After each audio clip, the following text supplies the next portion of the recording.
Test. There we go. Fellas, what's going on? Good morning, everybody. How are we doing? Yeah? That excited. How's everybody doing this morning? Good. A little woohoo. We're here to celebrate the Lord together. It's a good reason to wake up. Thanks for everybody being here. For our guests, we've got some guests all the way out from Lufkin here in the audience today. Thanks for the travel there, sir. And anyways, we want to welcome everybody here to our Sunday morning class. We got something special today. We're doing a combined class here with the college students and the adult class, and specifically because we want to celebrate something that we got to participate in, the Cats for Christ, in March of 2020. We went as a group, the Cats for Christ, with several members of the congregation, some of them adults, some of even our kids went.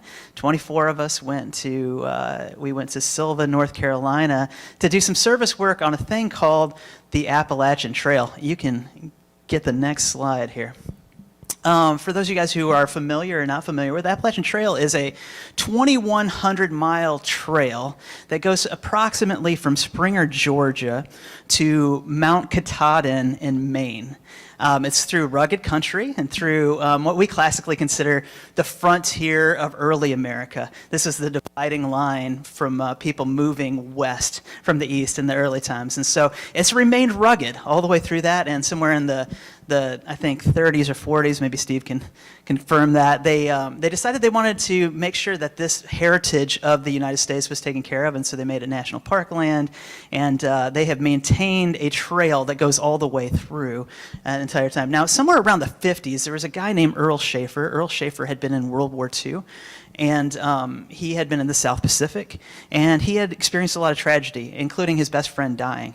And so he decided he was going to try to walk this out of his system. So he started where they're classically considered the beginning of the Appalachian Trail, which is in Springer, Georgia, and he walked all the way to Mount Katahdin in Maine. They call him, it's like 2,100 miles. It takes about 5 or 6 months to do that.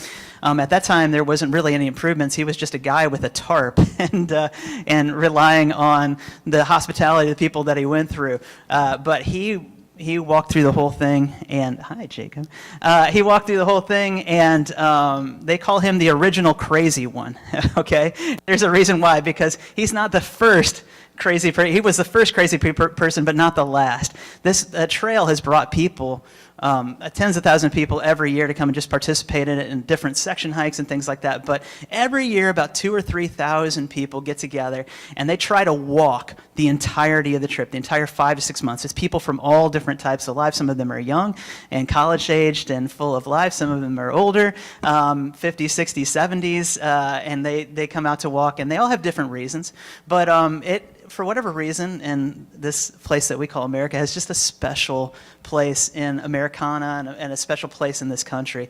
And it draws people who I would say are soul-searching, just like the first guy, Earl Shaffer, people who are trying to work things out. So we wanted to do something special on our spring break trip. You can actually, let's hit the next slide. Here gives you some idea of the length of everything and some of the terrain that you get to walk through. Absolutely beautiful.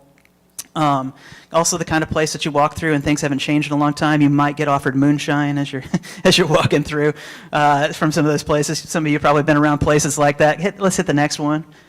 I put this one up. America by its nature was a permanent wilderness, a wilderness of the spirit, said Timothy White. I think that this is part of the reason why people are drawn to the trail. There's something American about searching in the wilderness for what is true. Let's go to the next slide here. So this is the Barefoot Sisters. These two sisters, this will give you an idea of what the hiker community, that these 2,000 or 3,000 who come every year. The Barefoot Sisters are exactly what you think they are. They walked barefoot the entire 2,100 miles from mountain to mountain, which is pretty insane to think about. Here, let's get the next slide. This is Carl Meltzer. This guy at 49 broke the record for the fastest transit through. He had 49 days to get through 2100. He ran the entire thing. In fact, Steve, our guest speaker, actually, he ran by Steve while he was completing this. So, and 49, it makes me feel a little bad about myself, but whatever. Carl, you do you. Okay, let's hit the next slide there. So we went out to go do, this is kind of dream service trip. We went out to go and work with this. There's something to me that is special about going out into remote areas and sharing Christ with people. One of the things you're going to find with the Old Testament and the New Testament is God is constantly meeting people out in the wilderness, out where no one else is. And having these one-to-one conversations. And Jesus himself, remember, he meets the woman at the well where she's at where nobody else is at. He meets the demoniac, legion out in the tombstones. He finds these people who are out there. And Israel itself is sort of a podunk backwater in the world and inconsequential, a rugged, beautiful place, tough to live, but not very important to the world. But Jesus comes there. So there's something about who God is, that God actively seeks out conversations with people who are out in the wilderness. So we wanted to try to disciple and share that sort of experience by going all the way there and doing a ministry that not only helped with the trail, but also met some of these people who are walking through this, these people who are soul searching. With a really simple message. That's it. When people ask, and they did ask, why did you come all the way from Houston, Texas, out to North Carolina to do this? We just could say the simple message of, we have a God who came a long way to love people and care for people. And we're proof, we're the visible image that God cares that you're hungry and tired on this trail right now. It's a pretty easy, simple message, and I think a powerful one. And so we wanted to go out and do a thing called trail magic, which anybody who does these 6-month walks, what they end up doing is they discover a community of people who help them. And one of the things that happens is a thing called trail angels, people who just show up, people who just spend their own time and money, and they show up on these trails and they bring food and drink or whatever in these unlikely locations, and these hungry hikers, as they walk by, stop and have rest on the road and have food. And if you ever read or go through people doing their trail journals or whatever about their time in the Appalachian Trail, they're always going to talk about the trail angels. They're going to be like, it was so amazing to walk around the corner and see somebody had some hot dogs waiting for me and just a place to sit and to talk to. So I wanted to participate in that. We wanted to share that with the college students who wanted to go out. In a lot of ways, the KFC really reaches people who at Sam Houston State are on the fringe.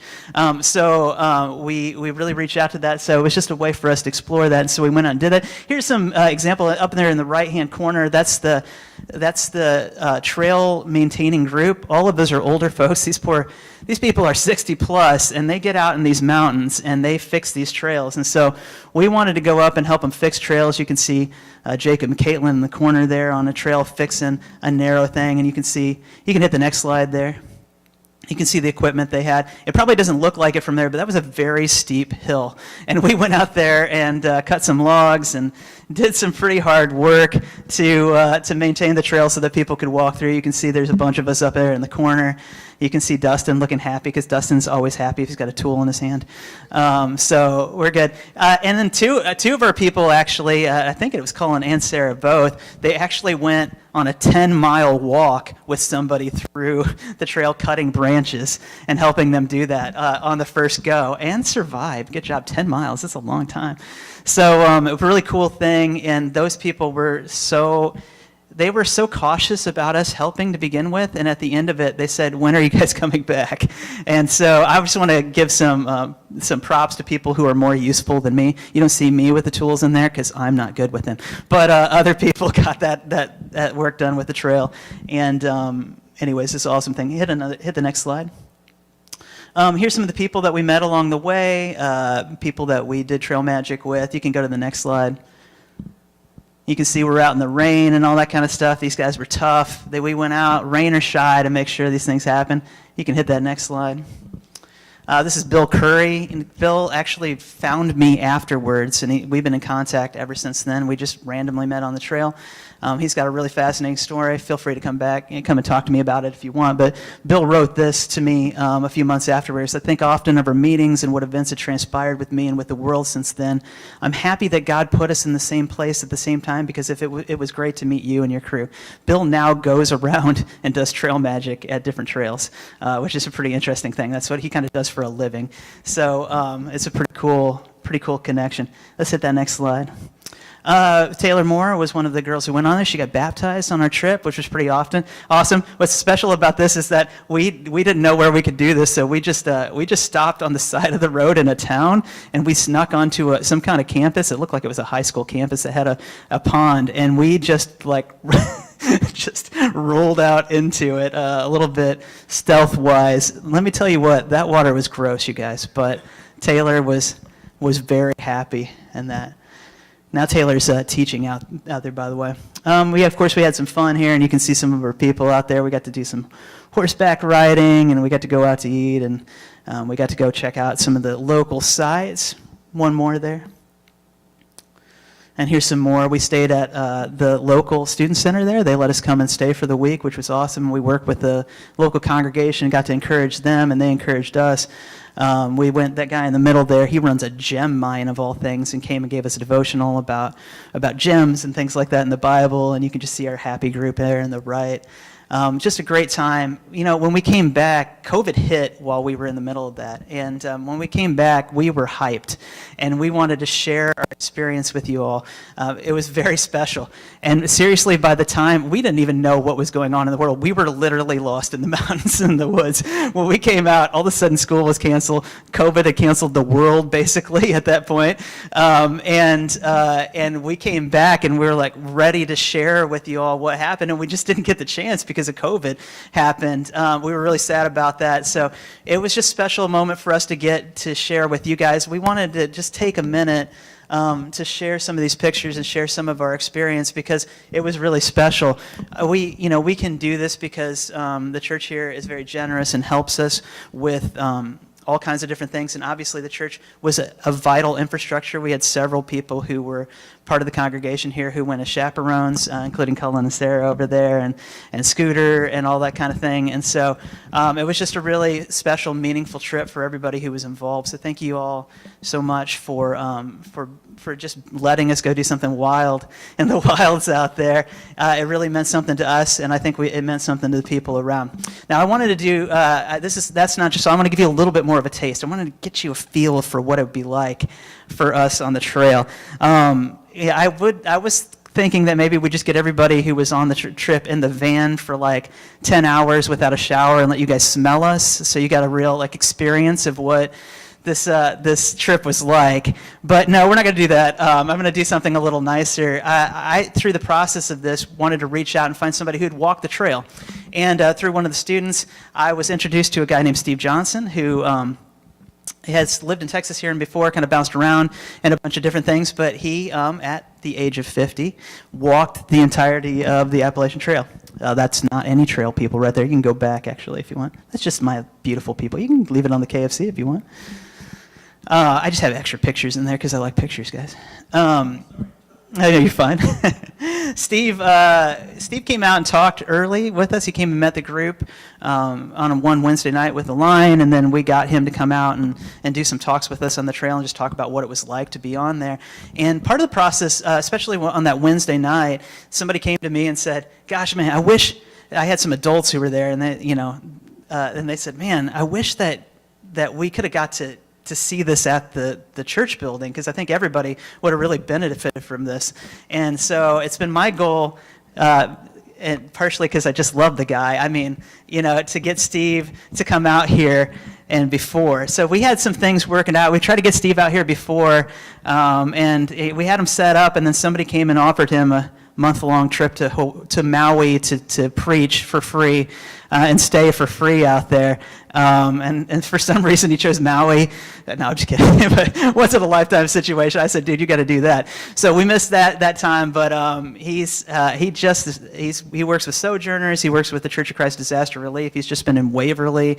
I'm sure, feet up, like water up to your knees, trying to muck out people's houses, and flew out here to come and share just some talk about the Appalachian Trail and his time on it, why it's special, and just to give you guys a little taste of this. Steve is an author, has written a bunch of books, and he's retired from the Air Force, and now is just making his life useful. He also wanders the earth and does good deeds these days, just like me, so that's how we bond. And test. Okay, yeah, he's been writing books and things like that, and in between the middle of that, we get a chance to come and share him. So I'm gonna give the microphone to him, and let's give him can we give him a round of applause to get him up here? All right, thanks. Appreciate it. Well, good morning, everybody. It is really an honor to be with you all, and Todd is a dear brother in Christ, and I love the Cats for Christ. I love the mission. You guys have been doing this, you said 60 years, is that right? So it may be old school to y'all, but I just learned about the Cats for Christ a few years ago, and I'm just amazed by it. It is so important that we have college ministries that are active and that are led by guys like Todd, and so anytime Todd has anything going on and wants me to come talk, I'm happy to do it. We did stay at a campground last night. Todd did not tell me when he invited me that I would be inside of a tent and it would be 90 degrees out, and so he and I have been baking through the night. I think we each got a couple hours of sleep, so just bear with me if I stutter at all or if I see a little bit sleepy. He did give me coffee this morning, though. And then we had a campfire last night, and you know the old joke about everything's bigger in Texas. Well, they brought out marshmallows that were the size of cantaloupes last night, and we had the largest s'mores you could ever imagine. So I guess it is true about what they say about Texas. How many of you all have hiked any part of the Appalachian Trail? Anybody? Okay, I know some of the cats have. So just a quick overview. What I want to do today is just give you a little bit of an introduction to the trail. I actually have about an hour-long presentation with slides and all that I could do sometime, but I need to do kind of a little bit shorter version of my talk today. But the Appalachian Trail cuts through 14 states from Georgia to Maine. It is 2,189.1 miles, and to put that in some perspective, that would be like getting up tomorrow morning from here and walking to Houston, and then doing that every day for 32 days. Okay, so just imagine how difficult that would be. When they made the Appalachian Trail, unlike most roads or whatever that you would do, they didn't go around mountains. They looked at each state and basically said, what is the hardest way to get through this state? What is the highest mountain, the highest peak? And so you're not only going over 400 mountain ranges, 2,189.1 miles, can't forget the 0.1, but you're literally going through the hardest parts of each state, the highest mountains, the highest peaks. The elevation changes over 464,000 feet, which is the equivalent of climbing Mount Everest 16 times. So you're not just walking a long way, but you're going up and down constantly a long way. There's about 3,000 to 4,000 people that attempt a through hike every year, and about, looking at it positively, about 20% succeed or 80% fail. And as Todd mentioned, I did write a couple of books. I just want to mention these briefly. 2 books about my journey. The first one goes from the beginning at Springer Mountain to Harper's Ferry in West Virginia, which is the halfway point. And then the second book takes you to the end. The first one kind of talks about my motivation, which I'll get to in a minute, and my gear and that kind of a thing. And I also decided to turn it into a devotional book. So there are, I guess you would call them spiritual takeaways, things that I learned about God and about faith, and those are incorporated in the books.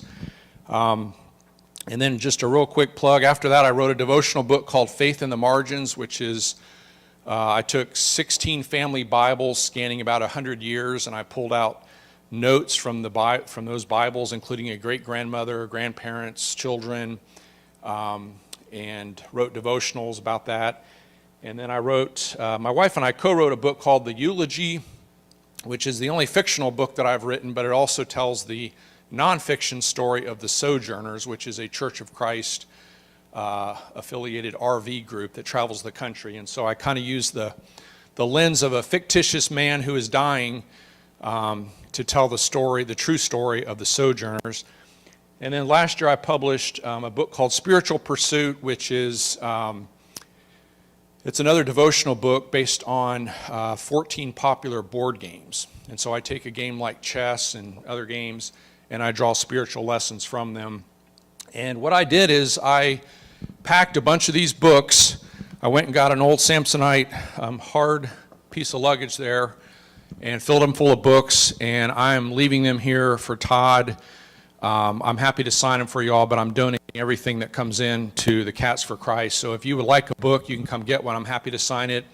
If you'd like to make a donation to the Cats for Christ for the book, that would be great. But those will be in the suitcase, and I'm not taking that big thing back with me. I lugged that through 2 airports, and I don't want to bring it home. So anyway, at the beginning of the first book, I asked I'm talking to my mother-in-law actually at a kitchen table, and she says, I'm telling her about my journey, my planned journey, and she looks me in the eye and she says, why in the world would you want to go and do that? And so obviously I hadn't been very convincing to her, so I thought I better go back and kind of think through what is my motivation for doing this. And real quickly, I kind of laid out my motivation. I love fun experiences. I just like doing fun things. I traveled the world in the Air Force. I was in the Air Force for 23 years. I was also a dependent. My dad was in the Air Force for 29 years. So we have lived all over the country, all over the world. And I just love new experiences, doing fun things. I love the outdoors. I love camping, even in hot weather, Todd. But I love wading through rivers and camping out on mountaintops and all of that kind of stuff I get into. I love adventure. When I was younger, I read a book called Undaunted Courage about the Lewis and Clark expedition. And as I read that book, I just kept thinking, man, that would have been really awesome, besides the diseases and the attacking Indians and all that. But for the most part, that would have been a really neat thing to be on, to just discover the West. And so I've always gotten caught up in the idea of an adventure. But I said to myself, someday I want to have my own adventure.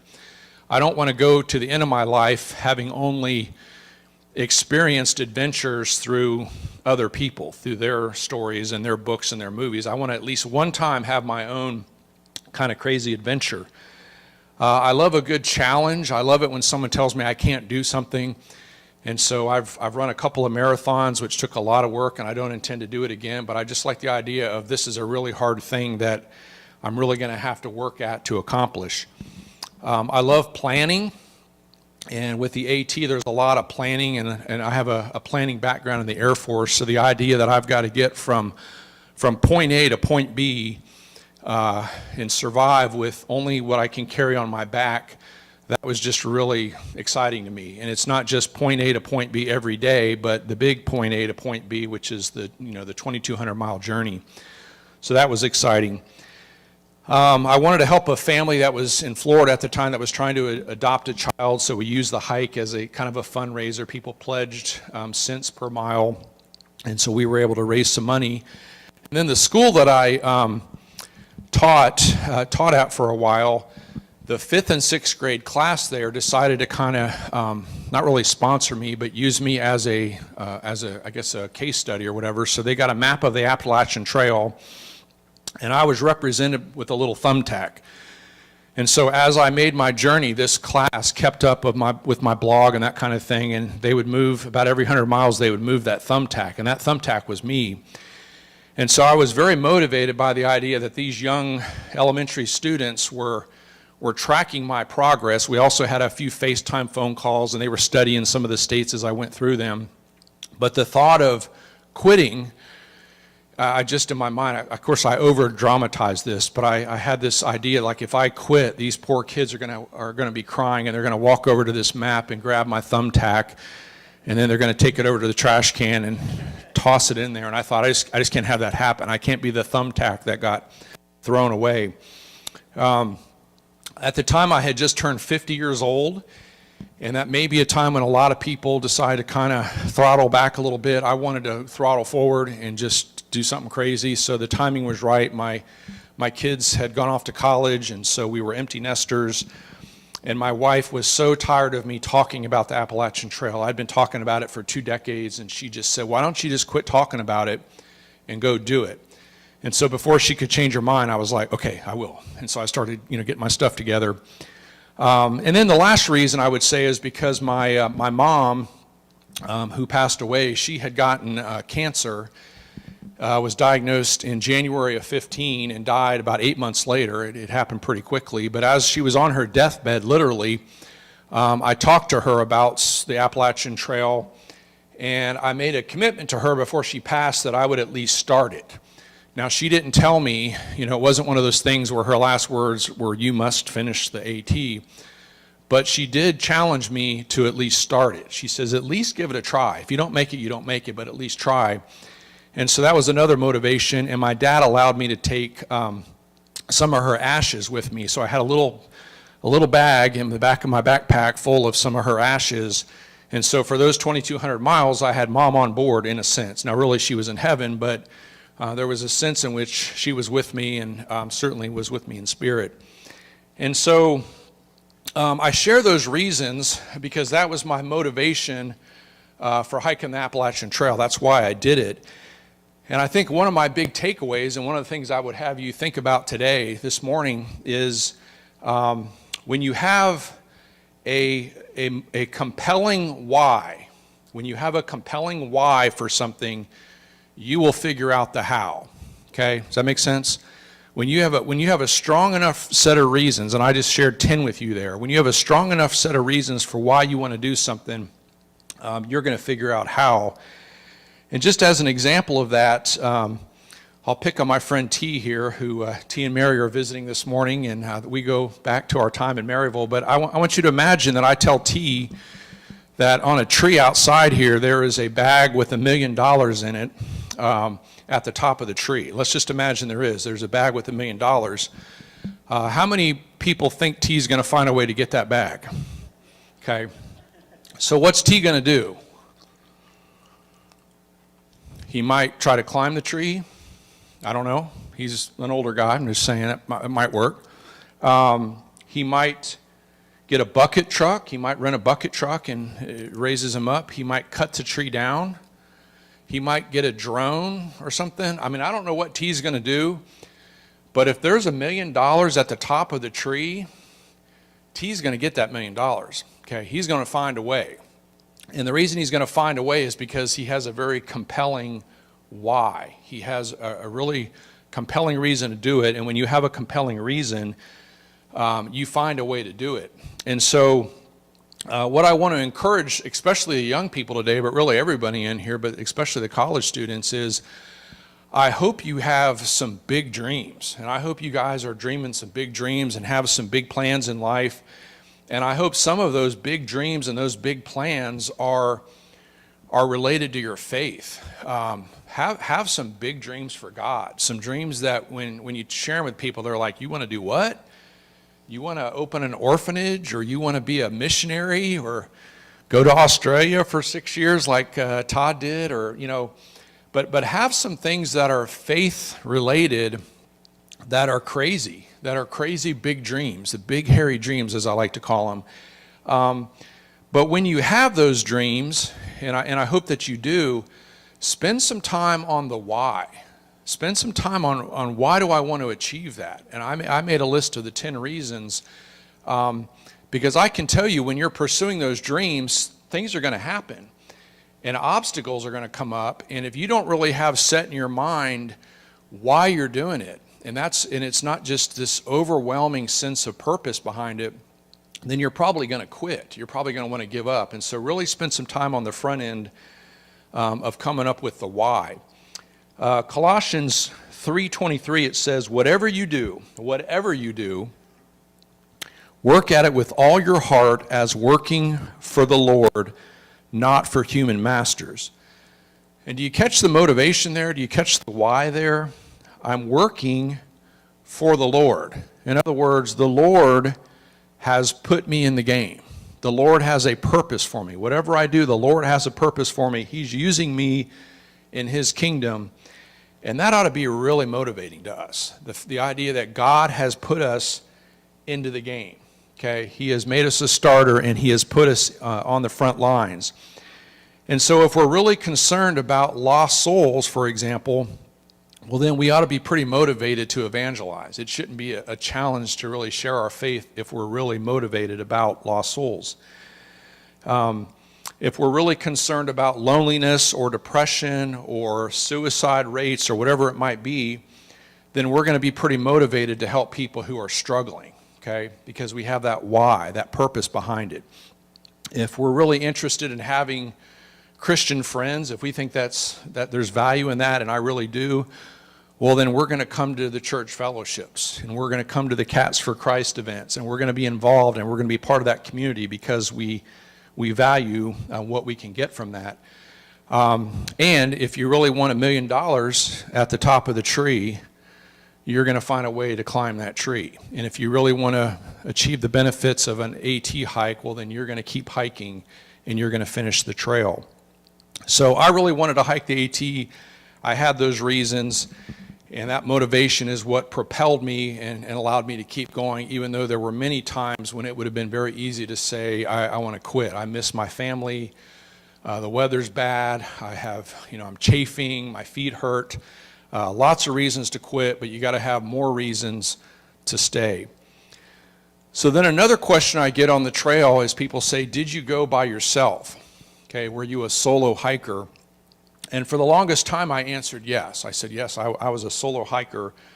And I guess technically you could say that's right. I hiked alone, and there was a lot of the time that I was by myself. I was alone on a mountaintop in a tent, or I was hiking the many miles during the day. I didn't have a specific traveling companion or a group, although I saw other hikers in trail towns and at watering holes and that kind of a thing. So it wasn't like I didn't see people, but technically I was alone, and I made all of the decisions on my own. It wasn't a group effort. So in a sense I was alone, but as I thought about that question and the answer I'd been giving, I thought, I really wasn't alone. I wasn't alone at all. And so the reality is, first and foremost, I had God with me. Okay, and I felt the presence of God in those 6 months like I had never felt him before. And I'm sad to say I'd never felt him that way in a church building. I've worshiped my whole life. I've been a part of Churches of Christ my whole life. I was baptized when I was 11 on a Christmas morning, and I'm not saying I haven't benefited from worship and being together and all of that, but I'm just saying when you're out in the wilderness for 6 months alone, you rely on God like never before. And I prayed like I had never prayed before, and so I certainly felt that God was with me. I also felt that my wife was with me, even though physically she was not. We talked or texted almost daily whenever we had cell service. We had a couple of rendezvous. She prayed for me. She prayed with me.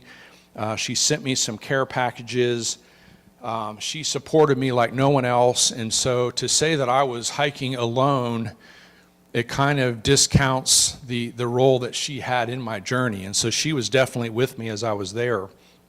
Todd alluded to the trail angels earlier, and the trail angels were just incredible. They were amazing, and there were, probably 70 or 80 of them that I encountered along the way. There's one particular story I want to share with you. It's an excerpt from my book, and this happened in the White Mountains of New Hampshire. This was on day 151. I was near Kinsman Notch. I had been on the trail about 5 months. I had hiked about 1,800 miles, and I had lost 50 pounds. Okay, so this is pretty far into my journey. I'm pretty worn out, pretty tired, and so this is what I wrote about it. I packed up and continued my steep, dangerous descent of Mount Musalak.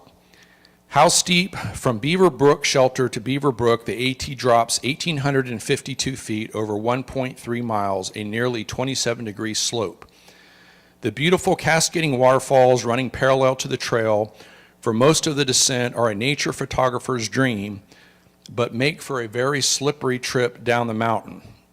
I can only imagine how many hikers have sprained ankles, broken bones, or worse while negotiating this northern slope. Game on. Let me fast forward a little bit. Having survived the treacherous descent, I found myself in Kinsman Notch. The trail dumped me in a parking lot with a tent set up at the far end.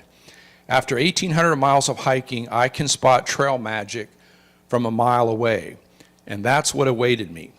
As I got within about 30 yards of the tent, 4 preteen girls and their adult chaperones stood up from their lawn chairs and began enthusiastically applauding.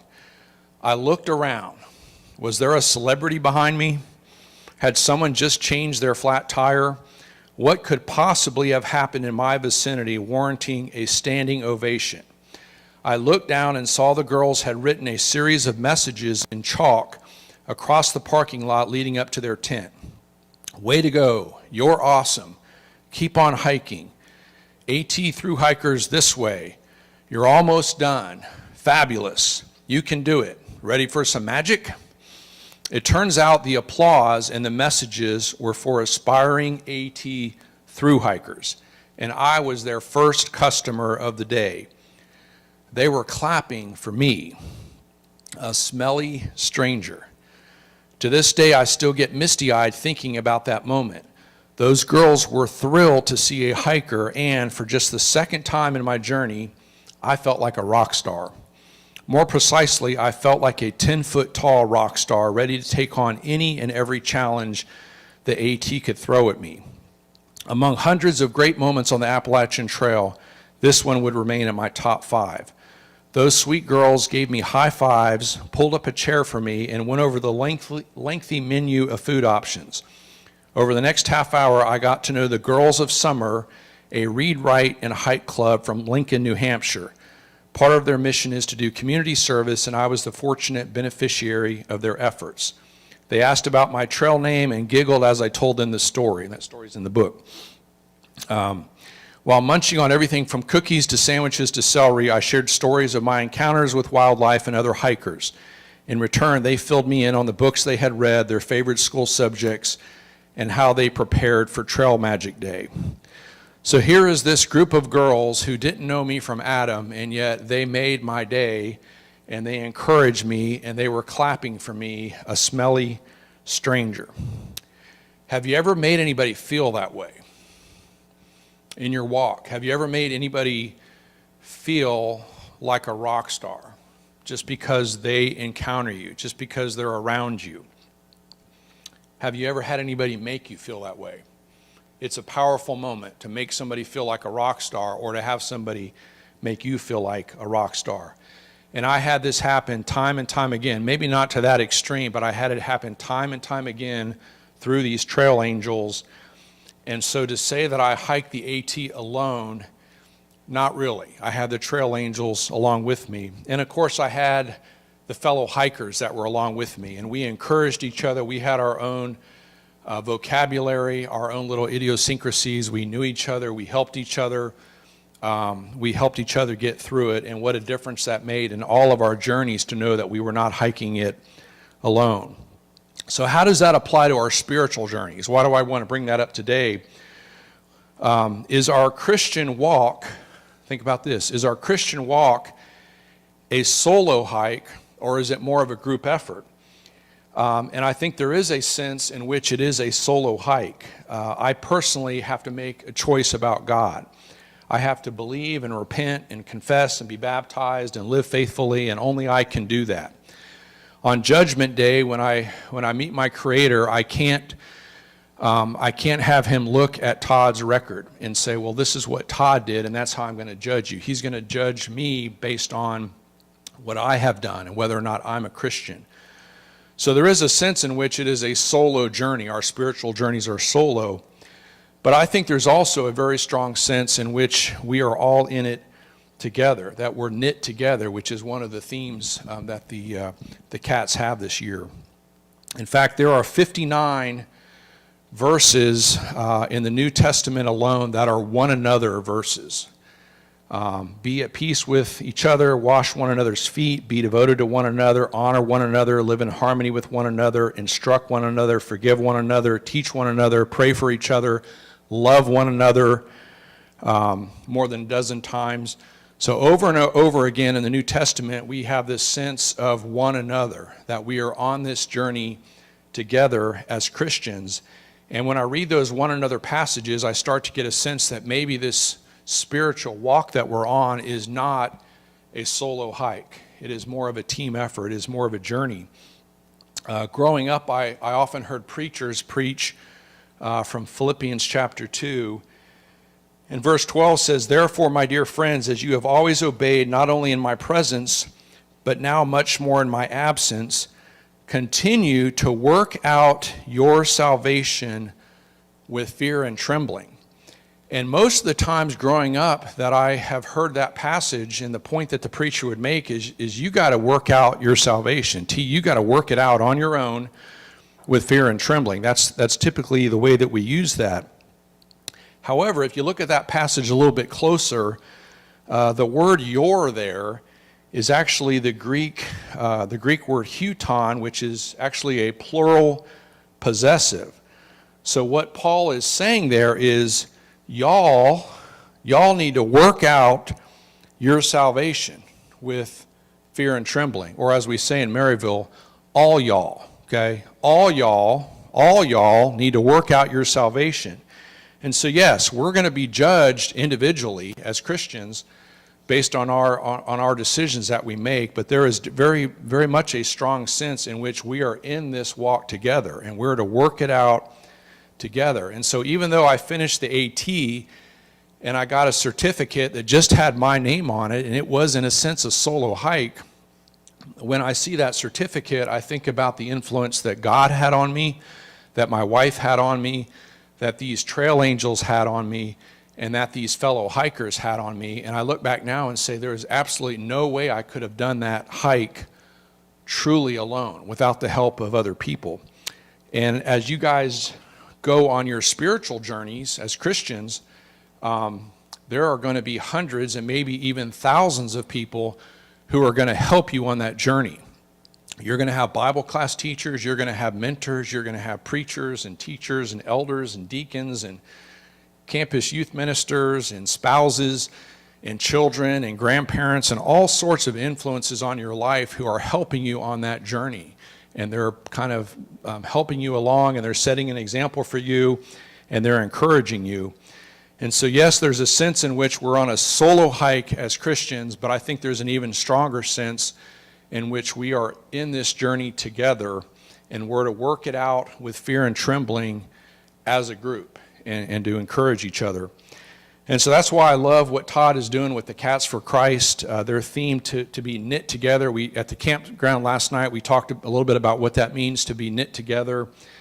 And I talked about how we can use our conversations to not only reach people with the gospel, but also to encourage one another and draw closer together. I want to close with a passage, 1 Thessalonians 5:11. Paul says, encourage one another. It's another one of those one another verses. Encourage one another and build each other up. Encourage one another and build each other up. And the question that I would have for you all to think about this morning is, have you done that lately? How have you encouraged one another lately? How have you built each other up lately? So I want to encourage you all to encourage one another on this journey of faith. Be knit together. Be tight. Have a sense of community. It really ought to drive us crazy when we can't be at church. It should drive us nuts. And I hope COVID's been awful, but maybe, and I haven't contracted it myself, but one of the worst things about it from my perspective is the fact that it has kept us in many cases from being together physically, that sense of community. And I hope that drives you guys crazy. And now that some of us are able to be back together, we ought to be knocking at the door trying to get in because we want to be together. So let's encourage one another. Let's build each other up. Let's be the spouse, the trail angel, the fellow hiker who comes along at just the right time and picks up a fellow traveler and says something that encourages them. When they fall, we help them up, we dust them off, we get them back on their feet, and we help them to finish the journey. Let's close with a prayer. Our Father in heaven, we're so grateful for this time that we can be together, that we can look at your word, Father, that we can talk about some of these ideas. And Father, I pray that you'll be with each person that's here this morning or that may be listening in. I pray that we can set big goals in life, Father, that we can think through things that we want to achieve, and that at least some of those goals, Father, can be spiritual goals, things that we want to do for the kingdom, things that we want to do to serve you. And I hope that you'll help us to sort through the why behind them, the reasons that we want to do those things, so that when the obstacles come, Father, that we can not give up and keep at them And I also pray, Father, on our spiritual journeys that you'll help us to do as the passage said and to encourage one another, to build each other up, to be there for one another, to be a sense of community here at this congregation, also out at the with the Cats for Christ, that they can be a tight-knit community that helps each other stay on the straight and narrow. Father, we thank you for your Son. We thank you that he came to this world, that he lived the perfect life, that he gave up his life because he loved us so. And I pray, Father, that as we live our lives, we can strive to be more like him every day and to share our faith with others. In Christ's name we pray. Amen. Thank you all. I just want to say real quick, anybody who wants to come and meet Steve or any of the other people who are on we've got some guest stars from the Appalachian Trail trip. We got Christian Morrell, who came all the way down for this, and Dustin, and Jacob Cole, who I haven't seen in a while, looking good, bro. And Cullen and Sarah went on the trip. If you guys want to talk to me or any of these people about what happened there, it'd be great. Steve is around, and you can come talk to him and just bend his ear about anything. Just to let you guys know again what he said before, he's donating basically books here as part of a donation to the Cats for Christ. If you want a book, come up and get it. He's got a bunch of different good stuff. If you want to leave a donation, it'll go to the Cats for Christ Building Fund. Thank you guys. Appreciate you.